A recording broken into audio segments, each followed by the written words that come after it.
What piece of advice did you once disregard, but later realized was absolutely right? During my senior year of high school, I was incredibly lucky in one very specific way.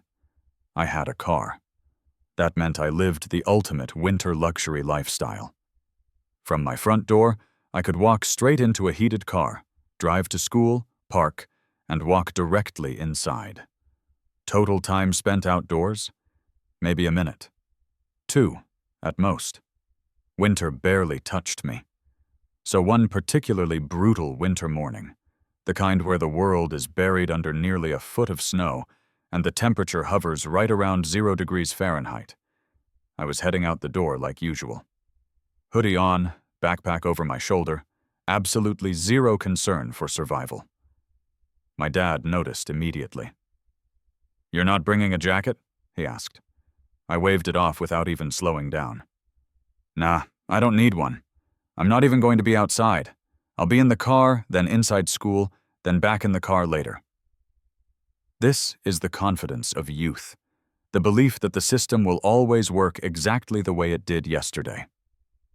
My dad paused, gave me that look, the one parents give when they know something you don't, and asked calmly, "What if there's a fire drill?" I laughed. "Then I guess I'll be cold." I truly thought I'd cracked the logic puzzle. Case closed. No jacket required. Fast forward a few hours. Right in the middle of the school day, the fire alarm goes off. Not the short one, not the test one. The full, screaming, everyone out of the building alarm. And suddenly, every carefully constructed assumption collapsed. We were herded outside into a snow-covered parking lot, standing still, shoulder to shoulder, while administrators counted heads at the speed of continental drift. The wind cut straight through my hoodie like it wasn't even there. My hands went numb. My teeth were chattering. Every second felt personal. I remember standing there thinking, this is it. This is how I go. Hypothermia, sponsored by arrogance. Meanwhile, everyone else was bundled up. Parkas, gloves, hats, scarves, people shifting comfortably from foot to foot, while I tried to subtly breathe warmth into my sleeves, like that was going to help. Eventually, we were allowed back inside. I regained feeling in my extremities.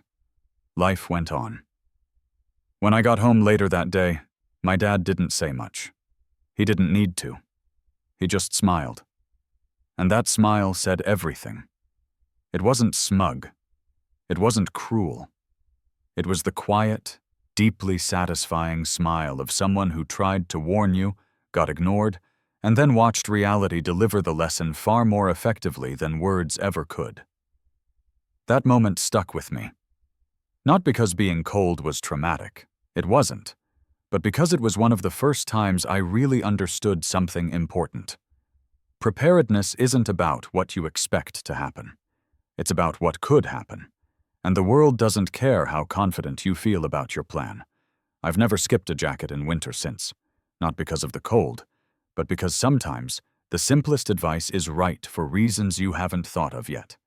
And dads almost always know exactly what they're talking about. You're looking for specifics in a poetic metaphor, and that's kind of the point. Its power comes from how little it tries to explain. The simplicity is what gives it weight. It doesn't argue. It doesn't moralize. It just quietly summarizes one of the most important patterns in human behavior: when to extend grace, and when to stop doing that. Once is never. Twice is always. That's it. No footnotes required. It's a rule of thumb for recognizing patterns without becoming cynical. A way to stay generous without being naive. It acknowledges that mistakes happen, machines fail, people mess up, circumstances align badly, but it also draws a firm line where repetition turns coincidence into character. The machine breaks down once? Fine. Machines do that. Let's fix it. The same machine breaks down in the exact same way again? Now we're not talking about bad luck, we're talking about a flaw. At that point, continuing to repair it isn't optimism, it's denial. Someone lies to you once? That happens. Fear, shame, panic, poor judgment, Humans are messy. You can forgive that. But when the same person uses the same kind of lie again, that's no longer a mistake. That's a strategy. And pretending otherwise doesn't make you kind. It makes you vulnerable. A guy gets drunk one night and embarrasses himself and everyone around him. That's a bad night, a lesson, a warning shot. But when it keeps happening, when the pattern repeats and the apologies sound recycled, at that point everyone knows the truth, even if no one wants to say it out loud. He can't handle his liquor, and now the embarrassment isn't accidental, it's predictable. That's what the phrase captures so cleanly. It's not about punishing people for a single failure. It's about recognizing when something has crossed the line from "this happened" to "this is how this goes." The first time is an event. The second time is information. And the reason this metaphor resonates so deeply is because we've all been on both sides of it. We've all wanted grace for our one-off mistakes. And we've all ignored red flags longer than we should have because we kept telling ourselves, it was just once. But patterns don't announce themselves with fireworks. They repeat quietly, politely, with just enough space between incidents to keep you doubting your own judgment. Once is never. Twice is always. Isn't cynical. It's actually compassionate to yourself. It gives you permission to stop explaining away behavior that has already explained itself. You can still be understanding. You can still be fair. You can still believe people can change. But you don't have to pretend you didn't notice the pattern. Because once really can be nothing. But twice? Twice is a message. And learning to listen to that message, early, calmly, without drama, is one of the most valuable skills there is. My high school and college boyfriend was, on paper, a great guy. He really was. He was funny, quick-witted, charming in that effortless way, and genuinely kind. People liked him. I liked him. For a long time, I loved him. But there was one quiet, persistent problem that never really went away. He couldn't seem to get his life moving in any direction. It wasn't that he was unintelligent or incapable. It was something deeper and harder to explain. He lacked momentum. He drifted. He talked about plans, ideas, things he might do someday. But someday never seemed to arrive. There was always another excuse, another delay, another reason to stay exactly where he was. No real urgency, no internal push. For 3 years, I waited. I encouraged. I reassured. I told myself growth happens at different speeds, that love means patience, that not everyone has life figured out at the same time. And all of that is true. To a point.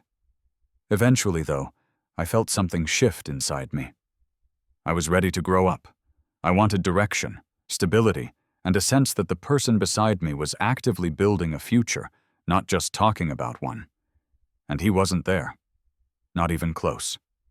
When I finally ended the relationship, people had opinions. They always do. Oh, he'll get it together. He just needs time. He'll grow up eventually, on his own schedule. But I knew him. Not the version people saw at parties or in passing, but the quiet, unmotivated version that showed up day after day. I didn't see the confidence, the drive, or the self-belief that would suddenly spark a major change.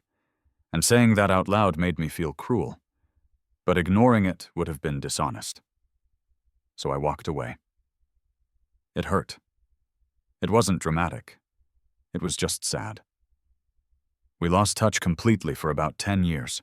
Life moved on, I changed, I grew, I built something for myself. And then, unexpectedly, we reconnected. And there it was, the answer I never really wanted, but always suspected.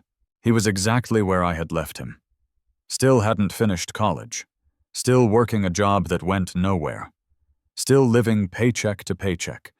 Still talking about what he might do one day, while doing very little to make it happen. 10 years had passed, and the story hadn't moved forward at all. It wasn't satisfying. It wasn't validating in a triumphant way. It was just unfortunate. That moment really cemented something for me. You cannot change someone unless they genuinely want to change themselves. Love doesn't do it. Patience doesn't do it. Support doesn't do it. You can cheer from the sidelines, offer help, and believe in someone with your whole heart. But if they don't have the internal drive to move forward, nothing you do will substitute for that. And staying, hoping they'll become a different person eventually, often just means putting your own growth on pause. I don't regret loving him. I don't regret the time we spent together. But I'm grateful I trusted my instincts when it mattered, and that I chose not to wait for a future that never showed signs of arriving. Sometimes leaving isn't giving up on someone. Sometimes it's choosing not to give up on yourself. I think there's a real middle ground when it comes to weddings, and it often gets lost in the extremes of the conversation. People tend to frame it as either spend almost nothing because it's just one day, or go all out because it's the most important day of your life. For us, the truth lived somewhere comfortably in between. We had a beautiful, elegant wedding with about 100 guests. Nothing over the top, nothing flashy for the sake of appearances, just thoughtful, well done, and full of people we genuinely cared about. We spent around $20,000 on it, which sounds modest by today's standards, but was a meaningful amount of money at the time. And yes, on paper, that money could have been used elsewhere. A bigger down payment, investments, practical things that might have made financial sense. But here's the part that matters more to me now, 20 years later. It was an incredible celebration. Truly. The kind of day that felt warm, joyful, and complete. And not long after, life did what life always does. It changed. We lost family members in the years that followed. Some passed away. Some relationships drifted due to distance, illness, or time. That wedding ended up being the last time many of us were all together in one room, celebrating, laughing, sharing a moment that wasn't rushed or burdened by grief. Knowing that now, I have absolutely no regrets. I also know this much about myself. Spending $100,000 on a wedding would not have made me any happier. The joy wouldn't have scaled with the price tag, but on the flip side, I think I would have regretted going ultra-frugal or treating it like an obligation to minimize. That day mattered to me. The people mattered.